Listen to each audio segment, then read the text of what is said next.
راولپنڈی کی لال کرتی۔ کبھی کبھی یوں ہوتا ہے کسی جگہ کے تصور سے اس سے جڑی یادیں انگڑائی لے کر بیدار ہو جاتی ہیں۔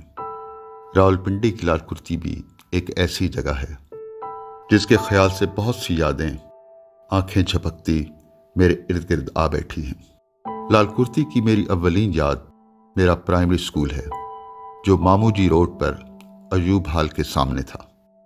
مجھے یاد ہے تیسری جماعت میں جب میں اسکول میں داخل ہوا تو اور سوالوں کے علاوہ میرے ذہن میں ایک سوال یہ بھی تھا کہ لال کرتی کا نام لال کرتی کیوں ہے۔ بہت دنوں بعد ایک روز ہمارے ایک استاد نے یہ الجھن آسان کر دی۔ انہوں نے بتایا کہ لال کرتی سے پہلے اس جگہ کا نام برٹش انفینٹری بازار تھا۔ یہ گوروں کی چھاؤنی تھی۔ رائل برٹش انڈین آرمی کے یونیفارم میں لال رنگ کی شرٹ ہوتی تھی۔ یوں اس علاقے میں ہر طرف یہی رنگ نظر آتا تھا، اسی لیے اس کا نام لال کرتی مشہور ہو گیا۔ دہلی، امبالہ، میرٹھ، کانپور، پشاور، لاہور وغیرہ میں ایک عدد لال کرتی تھی۔ بعد میں نہ تو وہ رائل آرمی رہی اور نہ ہی وہ لال رنگ کی کرتی جو وہ پہنا کرتے تھے، سو لال کرتی کا نام طارق آباد رکھ دیا گیا۔ لیکن یہ رنگ اتنا کچا نہ تھا، سو ابھی تک لوگ اسے پرانے نام لال کرتی کے نام سے ہی جانتے ہیں۔ راولپنڈی کی لال کرتی چھاؤنی کے علاقے کا دل تھی۔ اس کی اہمیت کا اندازہ یوں لگایا جا سکتا ہے کہ میری طالب علمی کے زمانے میں عسکری اور سیاسی مراکز لال کرتی میں واقع تھے۔ میرے اسکول سے کچھ فاصلے پر GHQ تھا، ایک آرمی میوزیم تھا، CSD ڈپارٹمنٹل سٹور تھا، کمبائنڈ ملٹری ہاسپٹل تھا۔ اسکول کے بالکل سامنے ایوب ہال کی عمارت تھی جہاں قومی اسمبلی کے اجلاس ہوا کرتے تھے۔ یہ 60 کی دہائی کا زمانہ تھا۔ صدر ایوب خان نے کراچی سے دارالخلافہ اسلام آباد منتقل کر دیا تھا۔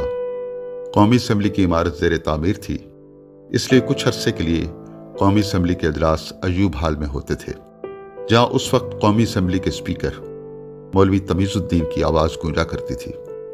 اب ایوب ہال کے سامنے والی سڑک مولوی تمیز الدین کے نام سے موسوم ہے۔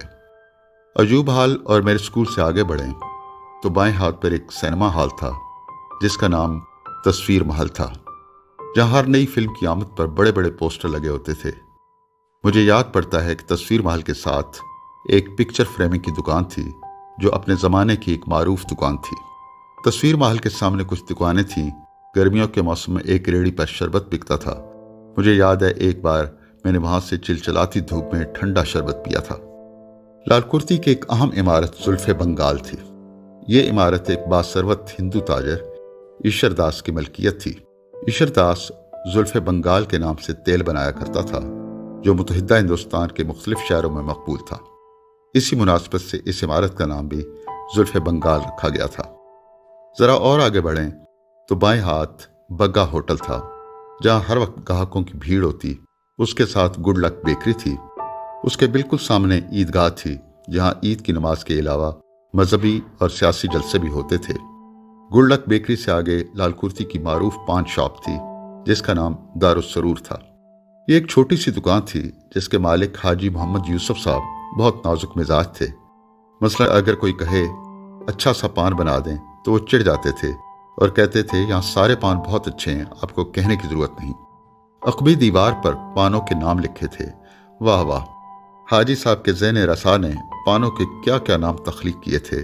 مثلا شام اودھ، چلتے چلتے، ہم سے نہ بولو، مغل اعظم، زینت لب، ہو اکیلے نہ جانا وغیرہ۔ مجھے یاد ہے طارق عزیز نے اپنے مقبول ٹی وی شو نیلام گھر میں اس پان شاپ کا خصوصی ذکر کیا تھا۔ پان شاپ سے آگے باٹا چوک ہے۔ چوک کے بائیں ہاتھ جائیں تو کچھ دکانیں تھیں، ذرا آگے بڑھیں تو بائیں ہاتھ ایک گیٹ تھا اور گیٹ کے اندر مسیحی آبادی تھی اور ایک چرچ۔ پرائمری کے بعد میرا ہائی اسکول بھی لال کرتی میں تھا۔ یوں لال کرتی ایک طرح سے ہمارا صحن تھا جہاں کے سب راستوں سے میں آشنا تھا۔ مذہبی ہم آہنگی میں لال کرتی ایک مثالی جگہ تھی۔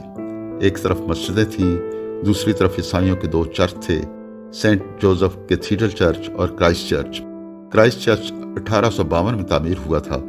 کہتے ہیں ہندوؤں کے بھی کئی مندر تھے، لیکن تقسیم کے بعد زیادہ ہندو آبادی ہندوستان چلی گئی، لیکن اب بھی ایک بالمیکی مندر موجود ہے جہاں ہندو عبادت کے لیے جاتے ہیں۔